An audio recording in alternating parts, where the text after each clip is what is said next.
беребиз. Эгер мына ошол иштерди аткарган болсоңуздар, Аллах Таала сиздерге динге бекен болууга жардам берет. Аллах Таала Кур'анда айткан: "Юсаббитуллаху аллазина аману бил каули сабити фил хаяти дунья ва фил ахира." Аллах Таала ыйман келтирген мусулмандарды бекем сөзгө, ыйманга бул дүйнөдө да, ахиретте дагы бекем кылат деп вада кылган. Динге бекем болуу үчүн аткарыла турган көнүгүүлөрдүн биринчиси зикруллахи таала. Аллахты эстөө. Эгерде биз дайым Аллах Тааланы эстеп жүрө турган болсок, Аллах Таала биздин ыйманыбызды кубаттуу, күчтүү кылып, жалкоолуктан арылтып, динге бекем кылат.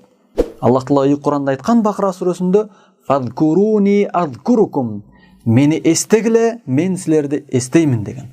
Аллах Таала өзүнүн эстөөсүн шарт кылды, пенде сен эстегин деп. Эгерде биз Аллах Тааланы эстей турган болсок, Аллах Таала биздин ыйманыбызды күчөтөт, бизге жардам берет динге бекем болушубуз үчүн.